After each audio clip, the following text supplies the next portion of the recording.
오늘은 여러분과 함께 확률의 계산에 대해서 알아보도록 하겠습니다.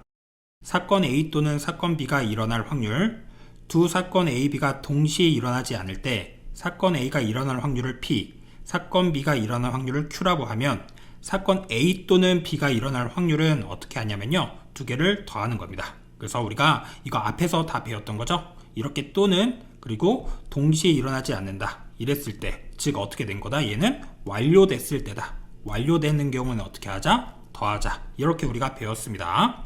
그래서 여기 설명 읽어보죠. 사건 A 또는 사건 B가 일어날 확률은 문장에서 또는 이거나로 표현되어 있다. 확률의 덧셈에서 두 사건 A, B가 동시에 일어나지 않는다는 것은 사건 A가 일어나면 사건 B는 일어나지 않고 B가 일어나면 사건 A는 일어나지 않는다라는 뜻입니다. 그래서 또는으로 일어나는 경우는 우리가 완료로 해석을 해서 문제를 푼다. 아시겠죠? 예제 문제를 보는 게 좋겠죠? 주머니 속에 모양과 크기가 같은 빨간 구슬 6개, 파란 구슬 6개, 노란 구슬 8개가 있다. 이 주머니에서 한 개의 구슬을 꺼낼 때 빨간 구슬 또는 노란 구슬이 나올 확률을 구하시오. 이렇게 있습니다. 그럼 빨간 구슬부터 나올 확률을 우리가 구해주면 되겠죠? 먼저 그러면은 얘네들을 다 더하니 얼마가 나옵니까? 20 나오네요. 그 중에 빨간 구슬은 6개고요. 노란 구슬은요, 전체 20개분의 8개 이렇게 되겠죠. 그래서 20분의 얼마다? 14가 정답이다. 약분을 하니 10분의 7이 정답이 되겠습니다. 1부터 15까지 자연수가 각각 적힌 15장의 카드 중 한 장을 뽑을 때 카드에 적힌 수가 소수 또는 4의 배수일 확률을 구하세요.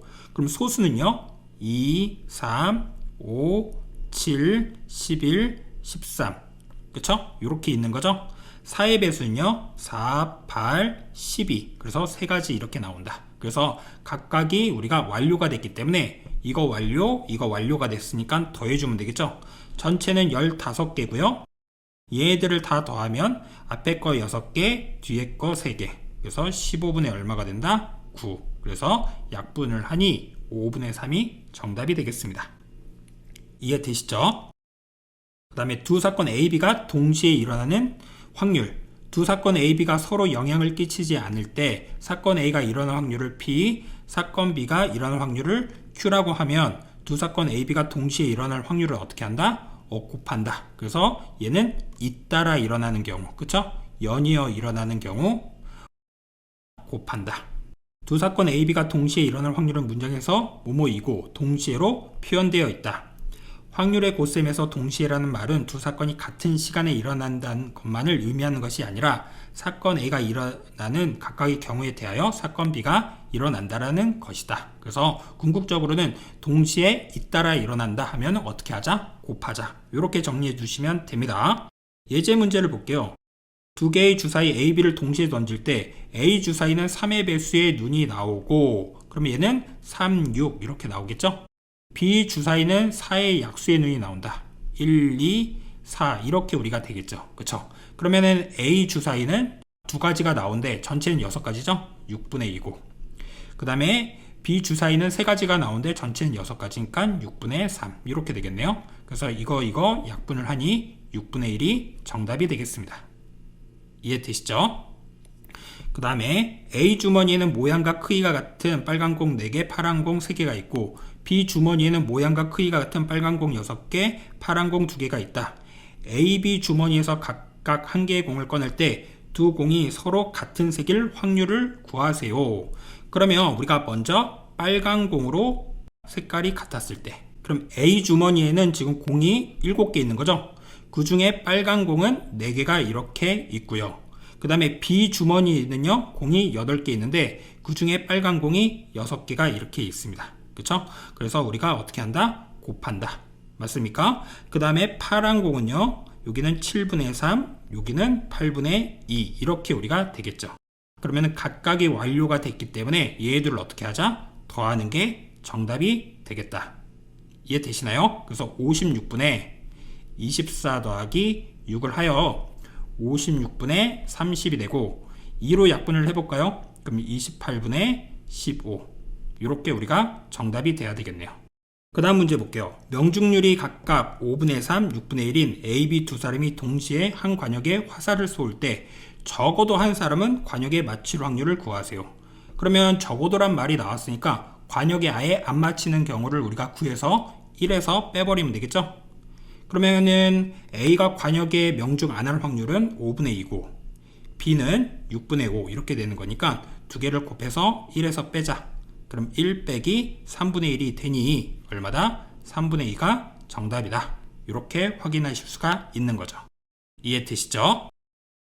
연속하여 뽑는 경우의 확률, 꺼낸 것을 다시 넣는 경우, 처음에 뽑은 것을 다시 뽑을 수 있으므로 전체 경우의 수는 변함이 없다. 즉 처음 사건이 나중 사건에 영향을 주지 않으므로 처음과 나중의 조건이 같습니다. 그래서 처음에 사건 A가 일어날 확률과 나중에 사건 A가 일어날 확률이 동일하겠죠. 다시 집어넣어서 다시 뽑으니까요. 그런데 꺼낸 것을 다시 넣지 않은 경우에는 처음에 뽑은 것을 다시 뽑을 수 없으므로 전체 경우의 수는 줄어든다. 맞습니까? 전체가 7개가 있었는데 하나를 뽑았어요. 그럼 이제 그거를 다시 넣지 않으면 6개에서 뽑는 거잖아요. 그렇게 받아들여 주시면 됩니다. 즉 처음 사건이 나중 사건에 영향을 미치므로 처음과 나중의 조건이 다르다. 그래서 우리가 이렇게 같지 않다라고 나와 있는 거죠. 이해되시죠? 그러면 예제 문제 볼까요? 주머니 속에 모양과 크기가 같은 흰 바둑돌 3개, 검은 바둑돌 2개가 있다. 그쵸? 여기에다가 잘 이해가 안 되면 이렇게 그려봐도 되겠습니다. 그래서 우리가 이렇게 있는 것이다. 이 주머니에서 연속하여 3개의 바둑돌을 꺼낼 때 3개 모두 흰 바둑돌일 확률을 다음에 각 경우에 구하시오. 꺼낸 바둑돌을 다시 넣을 때 그럼 처음에 나올 확률이 5분의 3이죠. 그 중에서 이제 흰 바둑돌을 이렇게 해서 뽑았는데 다시 넣었어요. 그럼 다시 흰 바둑돌 나올 확률은 5분의 3, 그 다음에도 얼마? 5분의 3 이렇게 되겠죠. 두 번째, 꺼낸 바둑돌을 다시 넣지 않았을 때는 처음에는 5분의 3이죠. 그렇죠? 그래서 이 중에서 이제 지금 흰 바둑돌이 사라진 겁니다. 맞습니까? 흰 바둑돌이 이렇게 사라졌다. 그러면 얼마가 되죠? 4분의 2가 되겠죠. 그래서 또 흰 바둑돌이 사라졌다. 이렇게 보시면 되고 그 다음에 곱하기 얼마다? 3분의 1이다. 이렇게 우리가 구해주시면 되겠죠. 그래서 이거 약분한 게 정답이 돼야 되겠네요. 이해되시죠? 상자 안에 4개의 당첨제비를 포함한 9개의 당첨제비가 들어있다. 그러면 지금 당첨 4개랑 비당첨 5개랑 이렇게 있는 거죠. 이 상자에 A, B 두 사람이 차례로 제비를 한 개씩 뽑을 때 다음에 각 경우에 A와 B 모두 당첨 제비를 뽑을 확률을 구하시오. A가 뽑은 제비를 다시 넣었을 때 그러면 A가 먼저 뽑아서 당첨 제비가 될 확률은 전체 9개 중에 4개고요. 그쵸? 그 중에서 얘를 하나 이렇게 뽑았는데 다시 넣은 거죠. 그럼 다시 똑같이 9분의 4 이렇게 되겠다. 근데 A가 당첨 뽑은 제비를 다시 넣지 않았어요. 2번. 그러면 처음에는 9분의 4가 맞는데 하나가 어떻게 된 겁니까? 우리 사라진 거죠. 이렇게 사라졌다. 그럼 이제 전체 8개 중에 당첨 제비는 3개니 이렇게 우리가 되겠구나. 그쵸? 그래서 우리가 잇따라 이렇게 곱해서 계산을 해줘야 된다. 이렇게 정리하시면 되겠습니다. 아시겠죠? 나머지는 약분해서 하면 되겠죠. 그 다음에 도형에서의 확률. 모든 경우의 수는 도형의 전체 넓이를 생각하고 어떤 사건이 일어나는 경우의 수는 도형에서 해당하는 부분의 넓이를 생각한다. 즉 도형에서의 넓이는 도형의 전체 넓이분의 사건에 해당하는 부분의 넓이로 구한다. 그래서 도형과 관련돼서 확률에서도 우리가 얘기했었던 거죠. 피자 모양. 그와 같은 논리로 우리가 생각을 하면 되겠다. 이렇게 받아들여 주시면 되고요. 예제 문제를 보도록 하겠습니다. 오른쪽 그림과 같이 10등분된 원판에 화살을 쏠 때 마침 부분에 적힌 숫자가 4의 배수 또는 6의 약수일 확률을 구하세요. 그러면 4의 배수는 4, 8 이렇게 되겠고요. 6의 약수는 1, 2, 3, 6 이렇게 되겠죠. 그럼 전체는 10개인데 그 중에 4, 8 2개랑 1, 2, 3, 6 4개를 합쳐서 총 몇 개가 되겠습니까? 6개. 그래서 5분의 3이 정답이 되겠다. 이런 뜻입니다. 이해되시죠? 그 다음 문제 볼게요. 오른쪽 그림과 같이 크기가 같은 16개의 정사각형으로 이루어진 표적에 화살을 3번 쏘아 3번 모두 색칠한 부분에 맞출 확률을 구하세요. 화살이 표적을 벗어나거나 경계선을 맞히는 경우는 생각하지 않습니다. 그럼 16개 중에 색칠한 게 총 몇 개 있죠? 6개 있죠. 그럼 처음에 쏘아서 이렇게 되는 거고 두 번째도 어떻게 됩니까? 16분의 6이 되겠죠.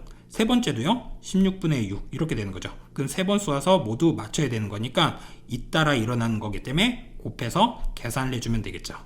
이해됩니까? 이거 약분하면 3, 얘는 8. 그러면은 8분의 3 곱하기 8분의 3 곱하기 동일하니까요. 8분의 3 해서 이거 계산해주면 정답이 되겠죠. 이해되시죠? 오늘은 여러분과 함께 어떠한 내용을 배웠는지 다시 한번 알아보도록 하겠습니다. 오늘은 여러분과 함께 확률의 계산에 대해서 배웠어요. 이거 다 경우의 수에서 했던 거죠. 그래서 또는이 나왔다, 완료가 됐다. 어떻게 하자? 더하자. 그래서 그와 관련된 예제 문제를 봤고요. 동시에 일어난다, 잇따라 일어난다. 어떻게 하자? 곱하자. 맞습니까? 그래서 우리가 그와 관련된 예제를 풀어봤는데 이 두 번째 예제처럼 A, B가 주머니에서 각각 한 개의 공을 꺼낼 때 두 공이 서로 같은 확률을 구하세요. 그래서 빨간 공 A 주머니에서 나오니까 이때는 곱했고 파란 주머니에서도 나오니까 곱했는데 각각이 완료가 됐기 때문에 더해서 이렇게 우리가 표현할 줄 알아야 되겠죠. 그쵸? 아, 이런 식으로 하는 거구나. 그리고 우리가 1에서 아닌 거 빼는 경우로도 해석할 수 있다. 아시겠죠? 다른 방식으로 한번 구해보도록 하겠습니다. 여기 적어도 한 사람은 관역에 맞출 확률이라고 했잖아요. 이걸 직접 구한다고 하면 어떻게 됩니까? 둘 다 맞췄을 때 둘 다 맞출 확률은 얘고요.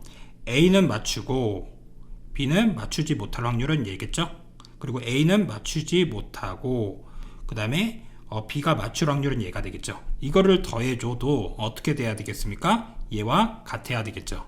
맞죠? 그래서 우리가 계산을 하면 분모는 다 30이고 분자가 3 더하기 15 더하기 2가 되어 30분의 어떻게 됩니까? 20, 즉 3분의 2가 나옵니다. 이렇게 우리가 구해도 되겠습니다. 직접적으로요. 근데 우리가 이러한 방식도 알아두자. 아시겠죠?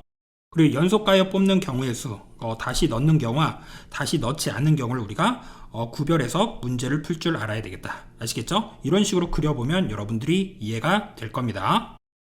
밑에 문제도 마찬가지였고요. 도형에서의 확률, 그렇죠? 도형의 전체 넓이를 분모에다 쓰고 사건에 해당하는 부분의 넓이를 분자에 써서 해결한다. 아시겠죠? 그래서 이런 관련된 문제까지 우리가 해결해 봤고요. 다양한 문제를 풀면서 여러분들이 적용해 보면 되겠습니다. 아시겠죠? 오늘 수업은 여기까지 하겠습니다. 감사합니다.